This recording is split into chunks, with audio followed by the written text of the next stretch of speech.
We're back here on the platform with Mr. Phillip Smith, who is a member of the National Reparations Committee, and you're an historian yourself, aren't you? Talking about the life and times of Dr. Joseph Robert Love, who lived from 1839 to 1914, and made quite a contribution to Jamaican society, Haitian society. But on the 22nd of November, your committee is doing something at St. Agnes. The parish community at St. Agnes, under the leadership of its rector, Archdeacon Phillip Brown, has graciously permitted us to share in the evensong service at 6:30 p.m. on Sunday the 22nd in commemoration of the life and times and work of Dr. Love, against a background that St. Agnes was his parish community, that he served for almost 50 years as an Anglican priest. We thought it most appropriate that a commemoration of those two anniversaries, the 175th anniversary of his birth would have been last month, and the 100th anniversary of his death, should be celebrated in his home parish. And Father Brown was most gracious in accommodating this, and those of us who will be there on Sunday, looking forward to sharing with the St. Agnes community. And we're doing this as part of a process of helping to repatriate Robert Love to our communal memory.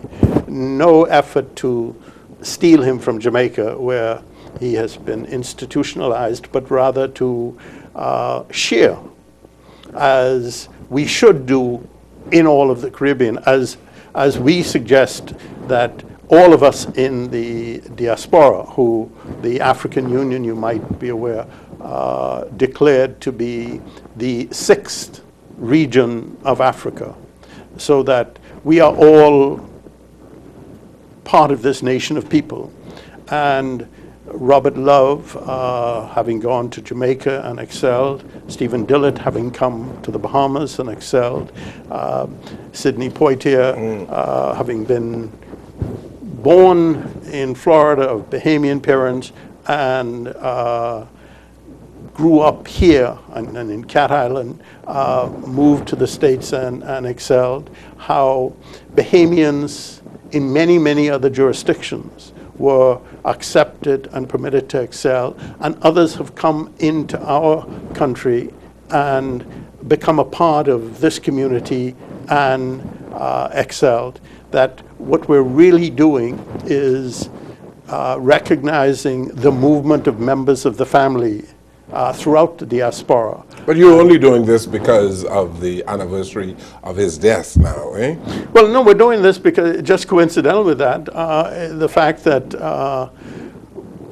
these two anniversaries, the 175th and the 100, are nice numbers to work with. But we hope to establish within Grantstown a facility where people will come to learn more about him. We hope to bring his, not as I say to take from Jamaica, but to share with Jamaica the volume of work that he created, his writings, his newspaper articles, his sermons, his other documents, to within the College of Bahamas. And Dr. Tracy Thompson within the College of Bahamas is very much a part of this process of attempting to do that. But Robert Love has families living in the Bahamas, you know. Yes, Grand Bahama now. Yes, but I believe Kenny Love's great-grand Kenny and Thomas nephew. Love. Yes. Oh, we've made contact with Kenny and Thomas. They were both at the lecture that Dr. Julius Garvey gave about his father last November, when Mr. Andrew Wilson offered Dr. Garvey a bust of Robert Love. Yes, now Kenny and Thomas are not as, they don't have the color of Robert Love. They almost your color. All right? Oh, pretty brown. Well, I don't know if that's pretty brown. In some parts of the Bahamas, you call that red. But Now you're trying to remind me of my youth. but no, but Robert Love, I wonder how whether or not, other than Kenny and Thomas, if there has been contact with any other of his relatives. We're in the process of making contact with, I believe she's his great-granddaughter, who lives in Grand Bahama. Okay. Just like we understand that, there's a Mr. Garvey in Grand Bahama, Yes. who we believe is related to Marcus Garvey. So we hope to also find that connection. Okay. You might recall that there's a group of, there's a family, the Bethel family, in the Bahamas from Bethel Funeral Home. Right. Marcus Bethel was named after Marcus Garvey. He named his son, who's Minister Dr. for Grand Marcus, Bahama, Marcus, after his father, and in memory of, and he has a son now named Marcus. Okay. My friend, Andrew Wilson, has a son named Marcus. Okay. And who knows, someone will look at this great man, Joseph Robert Love, and say, we want to help bring focus to his memory and call the son Joseph or Robert in memory of him. But the bottom line is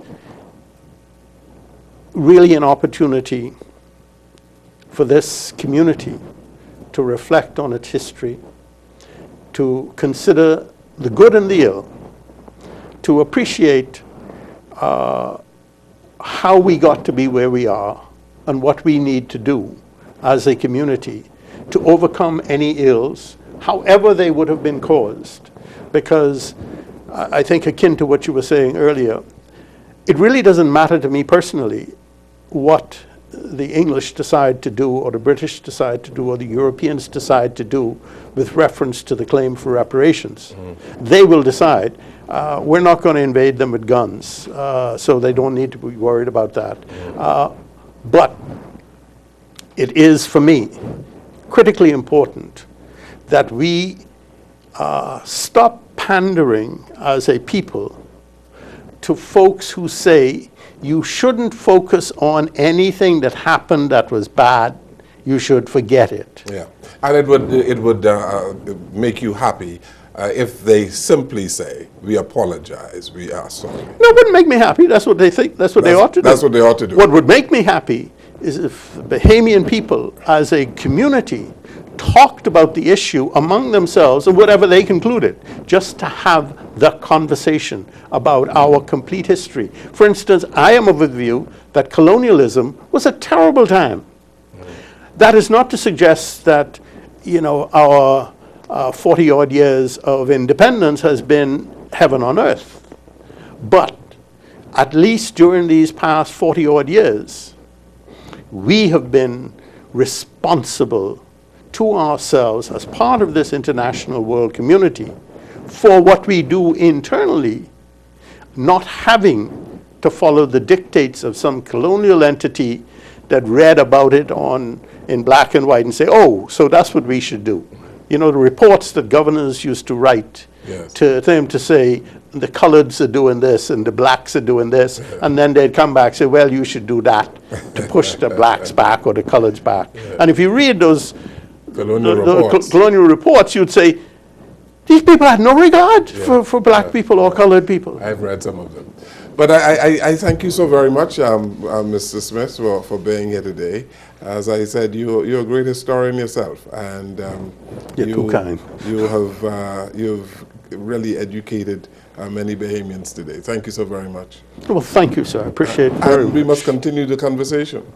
At your pleasure. Thank you. As a matter of fact, we should explore that. There are opportunities to continue the conversation with some people who are really knowledgeable and really talented, and I'd be excited if you'd give them opportunity to share. Absolutely, no problem at all. Thank you. Thank you for watching and listening to our program today. Good evening, everyone.